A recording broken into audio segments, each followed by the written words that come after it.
اعوذ باللہ من الشیطان الرجیم بسم اللہ الرحمن الرحیم السلام علیکم ورحمۃ اللہ وبرکاتہ۔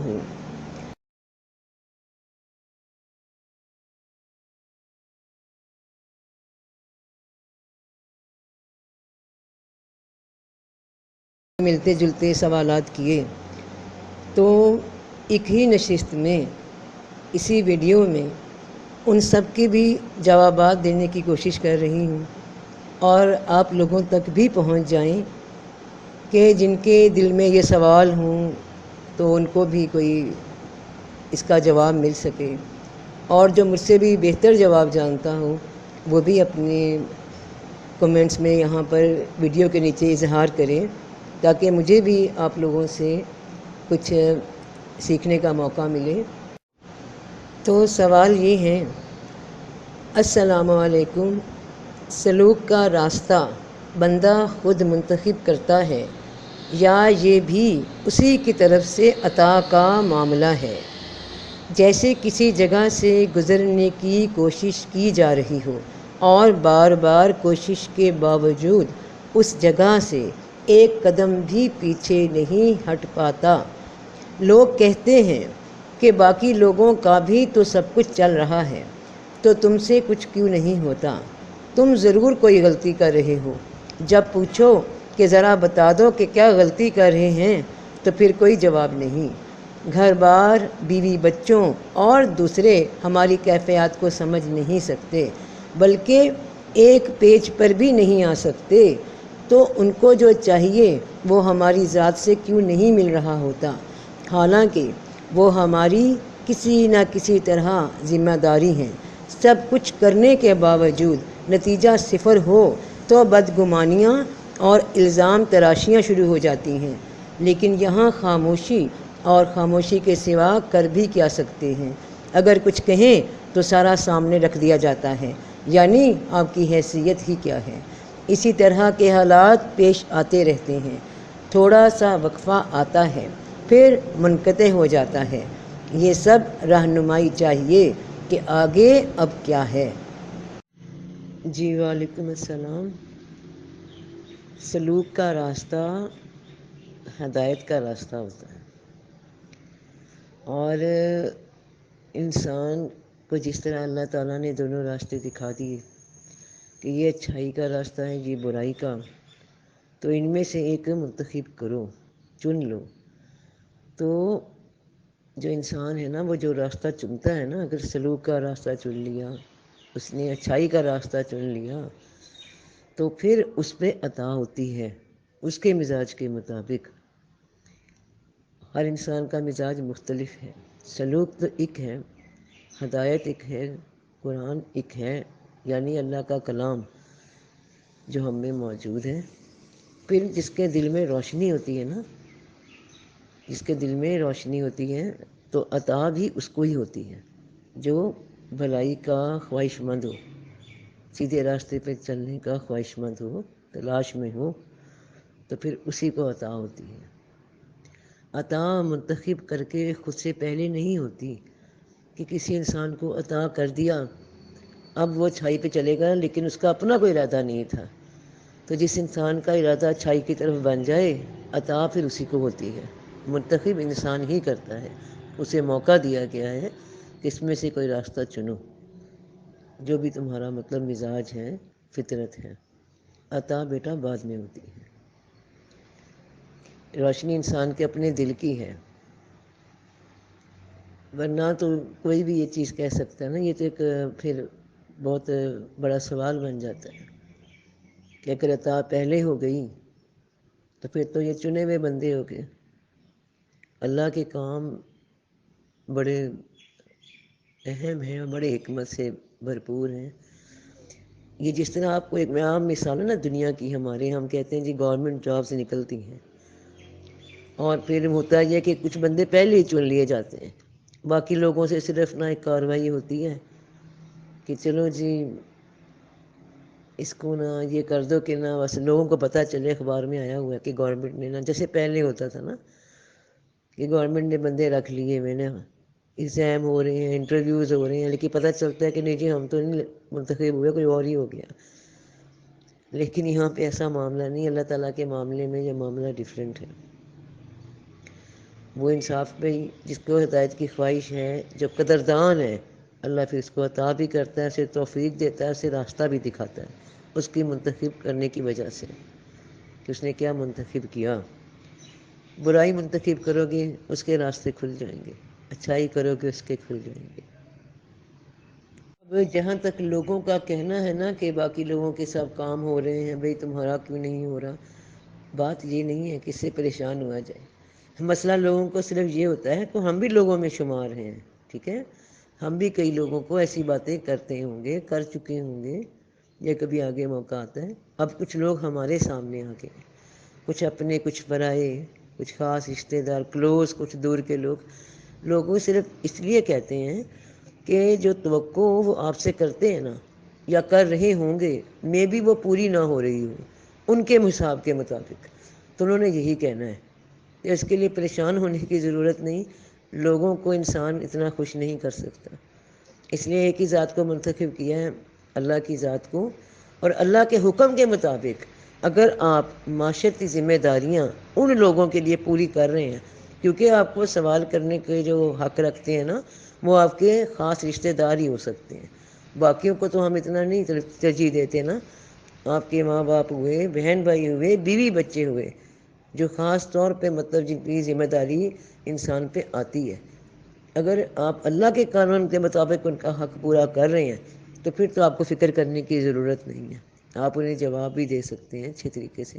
لیکن اگر فرض کریے نا میں سلوک کی راہ پہ آ گئی، ایک مثال ہے، میں نے کوئی جماعت اختیار کر لی، جانا آنا شروع کر دیا، لیکن پیچھے بچوں کا مسئلہ بن گیا، انہیں تو ابھی میری ضرورت ہے، خدا نہ خواستہ میرے ماں باپ میں سے کوئی بیمار ہے، اسے میری ضرورت ہے، میرے بچے ہیں ان کو ضرورت ہے، بیوی کو ضرورت ہے، اور میں چاہ کے 4 مہینے کی تبلیغ پہ چلی جاؤں تو بیٹا یہاں پہ پھر غلطی ہو جاتی ہے انسان سے۔ یہ ہوتا ہے، یہی ہے کہ اللہ کہ انسان کے دل میں شوق بڑا ہو رہا ہوتا ہے کہ نہ میں نا دنیا داری چھوڑ دوں، لیکن مسئلہ یہ ہے کہ اللہ نے ہمیں نمونہ دکھا دیا ہے، ہمیں انسان کو نمونہ دکھا چکا ہے، انسان کو سمجھ نہیں آتی کہ اتنی مطلب یہ اللہ تعالیٰ کہتا ہے کہ میں نے نا اتنی بڑی اللہ نے ذات اپنے محبوب محمد مصطفیٰ صلی اللہ علیہ وآلہ وسلم، ہمارے نبی پاک، ان کی شکل میں ہمیں اتنا اچھا نمونہ دکھا دیا کہ بھئی یہ دیکھو معاشرے میں رہ کر ساری ذمہ داریاں پوری کر کے تو پھر یہ مطلب بیچ میں انہوں نے رہ کے سارا کام کیا ہے۔ تو یہ کہیں آپ اس کو اگر دیکھیں نا سیدھی سی بات ہے، لوگ کبھی کچھ نہیں کہیں گے اگر آپ ان کے مطلب نہ اپنی ذمہ داریاں ڈیوٹیز پوری کر رہے ہوں، کہیں نہ کہیں کوئی خلا رہ جائے، کوئی کمی رہ جائے تو پھر ظاہر ہے کہ انگلیاں اٹھتی ہیں، انسان کیا کہہ سکتا ہے، پھر جواب بھی دینا پڑتا ہے، آخر کوئی کمی نظر آ رہی ہوتی ہے، اور اس کے باوجود بھی کمی نظر آئے تو پھر بہتر ہے کہ خاموشی اختیار کی جائے۔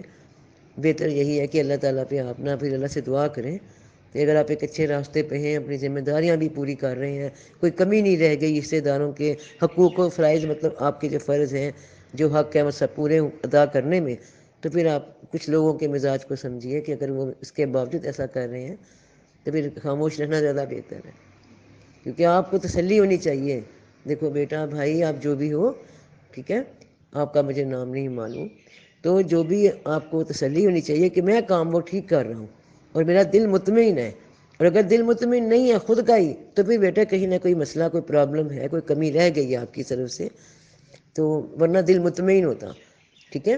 اس کی پتہ ہے وجہ کیا ہے؟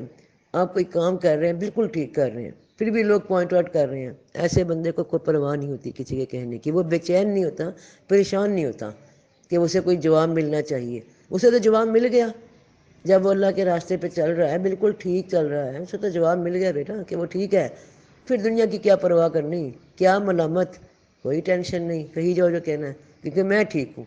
لیکن اگر دل میں اگر پریشانی ہے کہ لوگ ایسا کیوں کہہ رہے ہیں، تو وہ جب یہ سوال آ جاتا ہے نا کہ ایسا کیوں کہہ رہے ہیں، تو وہاں تھوڑا سا مسئلہ ہوتا ہے کہ کہیں نہ کہیں ہم کوئی کمی چھوڑ گئے ہیں، کچھ ہم کر رہے ہیں جو کمی ہے، جو کہ اللہ کے قانون کے بھی خلاف چل رہی ہے، کوئی ہم ایسا اپنا فرض ادا نہیں کر رہے ہیں، تو وہ اس چیز کو ڈھونڈو بیٹا، دونوں طرح سے دیکھو اپنے آپ کو کہ آپ اگر کلیئر ہو تو پھر آپ کو فکر کی ضرورت نہیں، کرنے دو سوال، اگر کلیئر نہیں تو پھر سوال ہیں تو اپنے آپ میں جانچنا پڑے گا. یہ جنرل سی بات ہے. اور جو کیفیات ہیں انسان کی اسے کوئی نہیں سمجھتا بھائی. آپ باقی لوگوں کو چھوڑو، آپ لوگوں کو اپنے اندر سے نا باہر کو لوگ دیکھ رہے گا. آپ ذرا کسی لوگوں کے سامنے خود آ جاؤ، کسی ایک کے سامنے لوگوں کے مجمع میں کھڑے ہو جاؤ تو کوئی کسی کی کیفیت جذبات کو نہیں سمجھ سکتا. یہ مزاج سمجھ لینے یا فیس ریڈنگ ہو جانی یہ اتنا آسان کام نہیں ہے. ہم لوگوں کا ایک دوسرے سے اکثر یہی گلہ رہتا ہے کہ ہمیں کوئی سمجھ نہیں پاتا، ہماری کیفیت نہیں سمجھتا. پھر کیسے سمجھے گا جب عادات مختلف ہیں، مزاج مختلف ہیں، شوق مختلف ہیں؟ تو سمجھتا تو وہی اللہ کی ذات ہے جو کلیئر انسان کو سمجھ سکتی ہے. باقی مشکل ہو جاتا ہے، بڑا مسئلہ بن جاتا ہے. ہمارے رسول پاک صلی اللہ علیہ وسلم جب آپ پہ مطلب آپ نبوت کا ظہور ہو گیا، آپ کے اپنے قریبی چچا، ٹھیک ہے نا، جو آپ کے چاچا تھے، جو آپ کے خلاف تھے، جو وہ لوگ کفار مکہ بن گئے، وہ تو وہی نہ پہچان سکے کہ بھئی یہ میرے چچا جو مطلب میرا ایک بھتیجا ہے جو ہمیں 40 سال رہا ہے، صادق ہے، امین ہے، انہوں نے ماننے سے انکار کر دیا ان کے جاننے والوں نے، ساتھ ملنے والوں سے. تو ہم ایسے لوگوں سے کیا کریں جن کو کوئی فہم ہی نہ ہو سکتا ہے ہم ان کے نزدیک نہ مطلب صحیح ہو تو فائدہ. اس کا کیا گلہ کرنا کسی کو، ہمیں دنیا مان لے. یہ ویسے بڑی نا بڑا مسئلہ بن جاتا ہے بیٹا کہ ہم دنیا میں بڑا نیک ہوں، چلے میں سمجھتی ہوں، میں کہہ دیتی ہوں میں بڑی نیک ہوں، بڑی اچھی ہوں جی، تو مجھے دنیا کیوں نہیں سمجھ پا رہی؟ اس کے باوجود کوئی نہ کوئی نقص، کہیں نہ کہیں عیب نکل ہی آتا ہے. اللہ جانے کیا چکر ہے. ہم ساری دنیا کو نہیں خوش کر سکتے، اللہ کو راضی کر سکتے ہیں. ہم نے اپنا سلوک سب سے اچھا رکھنا ہے. کوئی کچھ بھی کہے کہتا رہے، کوئی پرواہ نہیں، کیونکہ سیدھے رستے پہ ہیں، مطمئن ہیں. تو اللہ خیری صلاح. اپنے سفر پہ جاری رہیے. یہاں پہ مسئلہ یہ جو امتحان آتے ہیں نا، یہ جو جتنی شکایات ہو گئی یا پریشانی ہو رہی ہے سلوک کی راہ میں یا کچھ بھی ہدایت کے راستے میں، یہ اس لیے آتے ہیں کہ آپ اپنے یہ نا سفر پہ اور مضبوط ہو جاؤ. پریشان نہیں ہونا، اللہ دیکھ رہا ہے، اللہ کے لیے کر رہے ہیں. تو اللہ تعالیٰ ایک وقت کے بعد، ایک خاص وقت کے بعد اچانک وہ نا آپ کی زندگی میں چینج اللہ لے کے آئے گا. کیونکہ آپ کے اندر چینج ہے نا. یہ چینج ہے کہ میں نے کسی کو برا نہیں کہنا، کوئی مجھے کچھ بھی کہے، صحیح بات کا دلیل سے جواب دینا ہے. یعنی بیوقوف نہیں بننا ہم نے کہ ہمیں کسی سوال کا جواب آتا ہے لیکن ہم نا بالکل نمانے بن جائیں. حاجزی یہ نہیں ہے. آپ کسی کی دلیل کے جواب کو دلیل سے پڑھے لکھے انداز میں علم کے ساتھ دینا، اور اپنے راہ پہ قائم رہو. اگر آپ ٹھیک ہو اور آپ کی ذمہ داریاں ساری گھر والوں کی طرف پوری ہو رہی ہیں تو آپ اپنے رستے پہ قائم رہو. پھر آگے رنگ لگانے اللہ کا کام ہے، انسان کا کام نہیں ہے. اور رنگ لگ جاتے ہیں بیٹا، رنگ لگیں گے انشاءاللہ. بس ثابت قدم رہنا. فی امان اللہ. اللہ حافظ.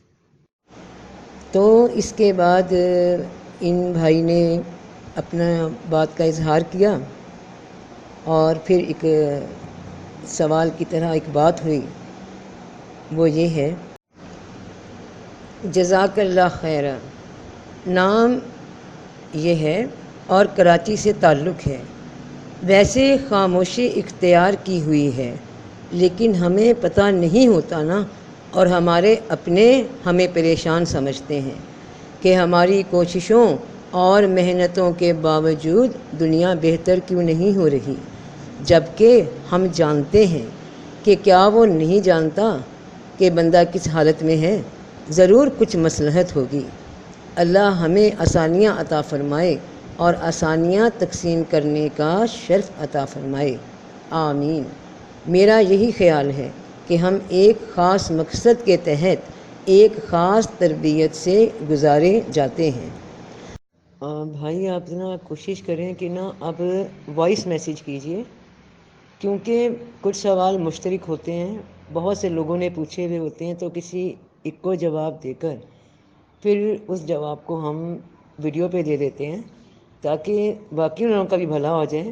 سب کو علیحدہ علیحدہ ایک ہی سوال کا جواب دینا پھر ممکن نہیں ہوتا، اتنا وقت نہیں ہوتا.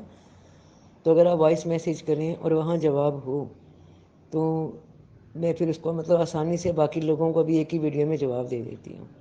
ابھی جو آپ نے سوال کیے وہ مطلب رائٹنگ کی شکل میں ہیں، ٹیکسٹ ہے، تو ان کو بھی میں انشاء اللہ تعالیٰ ابھی ویڈیو میں کہوں گی کہ نہ اس کو ویڈیو میں کنورٹ کر کے بھیجو، تاکہ باقی لوگوں نے جو مشترک سوال ہیں ان کو بھی جواب مل جائے، ان کا بھی بھلا ہو جائے. کیونکہ یہ ایک آپ کا سوال نہیں جو آپ نے کیے ہیں، بہت سے لوگوں کے ایسے بیٹے بیٹیوں کے سوال آئے ہوئے ہیں. تو آپ کوشش کریں کہ وائس میسیج ہو جائیں. جزاک اللہ۔ بیٹا یہ بڑی آپ نے اہم بات کی ہے، بہت اہم بات ہے، اور یہ دنیا کے لیے اہم نہیں ہے بچے، یہ آپ کے لیے اہم ہے۔ ذرا غور سے سمجھنا اس بات کو۔ آپ کے اس پورے میسیج میں سب سے اہم بات پتہ کیا آئی ہے؟ آپ کے دل میں جو یہ خواہش ہے نا کہ پوری کوشش اور محنت کے باوجود دنیا بہتر کیوں نہیں ہو رہی، بیٹا یہ بہت بڑا سوال ہو گیا، یہ ایک بہت بڑا خلا بن گیا، یہ نقصان دی جائے گی چیز۔ میں یقین مانیں ایک دفعہ آپ کی یہ بات اس لائن پہ آ کے بڑا ذہن نا رک گیا ہے۔ ابھی آپ کو ایک مثال دیتے ہیں قرآن پاک سے۔ اللہ تعالیٰ نے قرآن پاک میں ہمارے رسول پاک صلی اللہ علیہ وآلہ وسلم کو 3 مقامات پہ یہ مخاطب فرمایا کہ ہم نے قرآن تم پہ اس لیے نہیں اتارا کہ تم خود کو ہلاک کر لو، تمہارا کام ہے صرف ڈر سنا دو یا خوشخبری دے دو، اور لوگوں کو ہدایت دینا ہمارا کام ہے، ہم ہدایت دینے والے ہیں۔ یہ اس آیت کو سمجھنا بیٹے، یہ بہت بڑی آیت ہے۔ خود کی اصلاح کرنی ہے، پہلے ہم نے خود سے شروع کرنا ہے۔ ہم ٹھیک ہو گئے، ہمارا کام ہے پھر امر بالمعروف، نیکی کی بات کا بتا دینا، ٹھیک ہے، اور نہی عن المنکر، کوئی بری بات نظر آ رہی ہے اس سے منع کر دینا۔ اس کے بعد یہ نہیں کہ اس انسان کے پیچھے پڑ جانا ڈنڈا لے کے کہ ماریں گے بھی اگر تو ہٹتا نہیں اس چیز سے، یہاں کام خراب ہو جائے گا۔ یہ آپ اس میں بے چین نہیں ہونا، یہ پریشان ہونے والی بات نہیں ہے، بلکہ فکر کرو کہ دنیا ٹھیک نہیں ہو رہی۔ آپ کو کیا معلوم بیٹا کہ اللہ کی نظر میں آپ یا میں ہم ٹھیک ہیں یا نہیں؟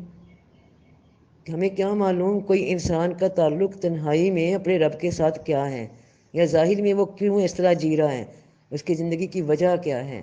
نہیں، کبھی یہ نہیں کہنا اس طرح دل میں نا، ہمیں پتہ نہیں چلتا، ہم لاشعوری طور پر نا سمجھتے ہیں کہ ہم اس سے بہتر ہیں، یہ بندہ یہ دنیا کچھ غلط کر رہی ہے جبکہ میں سب صحیح سمجھ رہا ہوں، تو یہ تو مجھ سے نا بہتر نہیں ہے۔ مجھے ان کو اس لیول پہ لانا ہے جو میرا دماغ سوچ رہا ہے، اور اندر ہی اندر یہ جو شیطان چال چل جاتا ہے، اس کا بھی قرآن پاک میں اللہ نے ذکر فرمایا ہے کہ اس بڑے چال چلنے والے سے، یعنی وہ جو بڑا مکار ہے نا تمہارا دشمن، اس سے ذرا نا تم اچھی طرح سے ذرا آگاہ رہنا کہ وہ تمہیں غلط فہمی پیدا کر دیتا ہے کہ میری رحمت کے حوالے سے بھی، کہ کر لو گناہ یا کر لو کام، اللہ بڑا رحم فرمانے والا ہے، وہ معاف کر دے گا 70 ماؤ جتنا پیار کرنے والا۔ وہ کس طرح سے چال چلتا ہے؟ وہ بندے کے مزاج کے مطابق چال چلتا ہے یہ شیطان، کہ یہ انسان کس طرح سے قابو آئے گا۔ ہمیں لگتا ہے ہم نیکی کر رہے ہیں، لیکن جہاں یہ احساس دل میں پیدا ہو جائے کہ انا خیر منہا، کہ میں اس سے بہتر ہوں، اس کو مجھے اصلاح کرنی ہے، یہ کام نہ کرنا، بس اپنا میسج کر دیتے رہو، اللہ کا پیغام پہنچاتے رہو عاجزی کے ساتھ، جھک کے۔ یہ خواہش نہیں کرنی بچے، کہ یعنی یہ خواہش نہیں، یہ بڑی عجیب سی بات ہے، اس سے ذرا غور کرنا کہ میری کوشش کے باوجود کوئی ٹھیک نہیں ہو رہا، تو حضور پاک صلی اللہ علیہ وسلم کی کوشش سے بڑھ کر کسی کی کوشش نہیں، ان کی نظر سے بڑھ کے کسی کی نظر نہیں، ان کے فیض سے بڑھ کے کسی کا فیض نہیں۔ انہیں اللہ تعالیٰ کہہ رہے ہیں کہ اے نبی، تمہیں اگر ہدایت دی تو اس لیے تو نہیں دی نا کہ اب اپنے آپ کو پریشان کر لیں کہ دنیا ٹھیک نہیں ہو رہی، تو یہ ہمارا کام ہے، اب اپنا کام کریں، صرف بشیر و نذیر، ڈرائیں اور خوشخبری دیں، بس اس سے آگے کام نہیں ہے۔ سمجھو اس بات کو بیٹا، یہ چیز اس کو سمجھ لو فٹافٹ۔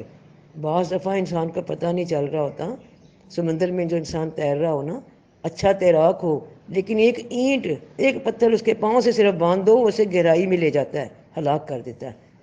تو اس بات کو سمجھنا۔ اللہ حافظ۔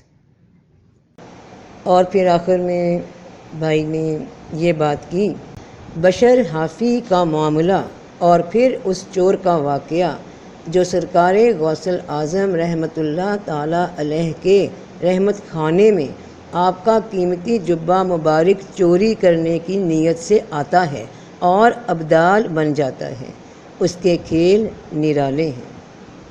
جو بشر حافی کا معاملہ جو ہم نے پڑھا روایات میں، تو بیٹا اس بات کو بھی یاد رکھنا کہ وہ چور دنیا داروں کی نظر میں تھا، اپنے ظاہر کی وجہ سے لوگوں کو چور لگ رہے ہوں گے، لیکن حقیقت میں دل میں ان کے ہدایت تھی، ان کے روشنی تھی، وہ ابدال تھے تو ابدال بنائے گئے۔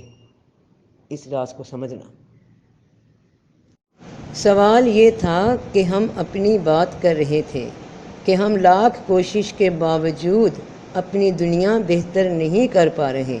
یہ ساری کوششیں و کاوشیں انہی اپنوں کے لیے ہیں، اور ہمارے اپنے ہی یہ سمجھتے ہیں کہ ہم میں ہی خامی ہے۔ ہم نے تو یہی پڑھا اور سنا کہ وہ کسی کی محنت ضائع نہیں کرتا، تو ہماری کیسے کرے گا؟ بس وقت نہیں ہوگا۔ جی اصل بات بھائی یہ ہے کہ جو دین کا راستہ جب انسان دین کا راستہ چنتا ہے نا، اپنی اصلاح کا راستہ چنتا ہے، تو اس وقت مخالفت کا سے سامنا کرنا پڑتا ہے، کیونکہ جو ہمارے ارد گرد کے لوگ ہوتے ہیں نا، وہ ہمارے اس رویے کے عادی نہیں ہوتے۔ انہیں ہماری پرانی باتیں یا پرانا رویہ ہوتا ہے، کوئی بھی چینج ہم اچانک اپنے کسی پرانے دوست میں دیکھ لیں، بڑا جی عزیز دوست ہو، وہ ایک دم چینج ہو جائے، چاہے اچھے راستے پہ چاہے برے، تو وہ کوفت دیتی ہے وہ چیز، کیونکہ باقی لوگ تو نہیں بدلے نا، ابھی ہم تو خود ہی اپنے آپ میں بدل رہے ہیں نا۔ تو لیکن اس کا یہ پھل ہوتا ہے کہ جب آپ کے دل میں روشنی بن جاتی ہے نا مضبوط، تو پھر اس روشنی کے ساتھ اللہ تعالیٰ دوسروں کو بھی مستفید کرنے لگ پڑتا ہے، اس تک وہ روشنی پڑنے لگتی ہے۔ اور یہ بڑی عجیب سی بات ہے کہ آپ جو خیالوں میں سوچتے ہو نا، اس کا اثر باہر کی کائنات پہ پڑتا ہے، صرف 10% لوگوں پہ پڑتا ہے، باقی کائنات اسے ہم سے ریسیو کرتی ہے، پھر اسے لوٹاتی ہے، اور یہ پھر پروسیس چل پڑتا ہے۔ اللہ ایسے بندے کے ساتھ خود ہو جاتا ہے، پھر لوگ بھی سمجھنے لگتے ہیں، لیکن اس میں وقت لگتا ہے بیٹا، اور واقعی محنت کبھی رائے گاہ نہیں جاتی، اور نہ انشاءاللہ جائے گی۔ اللہ آسانیاں فرمائے۔ جزاک اللہ۔ پھر بھائی صاحب نے، اس بیٹے نے دعا کی خاص درخواست ہے، یہ والا میسج کیا کہ آپ حضرت واصف علی واصف رحمۃ اللہ تعالیٰ علیہ سے فیض یافتہ ہیں، اور مجھے بھی ان کی باتیں اپنی ہی معلوم ہوتی ہیں، جیسے وہ مجھے ہی گائیڈ کر رہی ہوں۔ تو اس کا جواب یہ ہے، بلکہ باقی بھی سب بہن بھائیوں کے لیے جواب یہ ہے، کیونکہ اکثر مجھے یہاں پہ کومنٹس میں یہ پوچھا جاتا ہے کہ واصف رحمۃ اللہ صاحب سے کیا میرا تعلق ہے، میں ان کی بیٹی ہوں، نواسی ہوں، یا کیا کوئی بلڈ ریلیشن ہے؟ تو میں اس کا جواب اس لیے یہاں پہ دینا چاہتی ہوں، اور اللہ تعالیٰ بہت زیادہ آسانی دے میرے بھائی بیٹا، آپ کے لیے آسانیاں اللہ تعالیٰ فرمائے، خیر کے راستے کھولے، بہت بہت آسانیاں فرمائے۔ حضرت واصف علی واصف رحمۃ اللہ کے اللہ درجات بلند فرمائے۔ میں نے ان کی کتابیں پڑھی، گفتگو مطلب مکمل تو خیر میں بھی نہیں پڑھ سکی، ابھی 29 ہیں میرے پاس موجود ہیں، ویب سائٹ پہ بھی میں نے ڈاؤن لوڈ کرنے کے لیے دی ہوئی ہیں فری، اپنی والی جو ویب سائٹ ہے میری، تو ان کا فیض ہے، میں نے ان کے لیکچر سنے، میرے دل پہ اثر کیا۔ ان سے پہلے ڈاکٹر اسرار احمد کی جو مین میرا سفر شروع ہوا ہے قرآن پاک سے، کہ میں نے قرآن پاک کو سمجھنا ہے، میرے دل میں شوق پیدا ہوا کہ اللہ ہم سے کیا فرما رہے ہیں، تو میری مدد ہوئی، روحانی مدد، ڈاکٹر اسرار احمد صاحب کی بیانات 1992 کے جو قرآن کے جو ترجمہ تفسیر ہے وہ میں نے پڑھے۔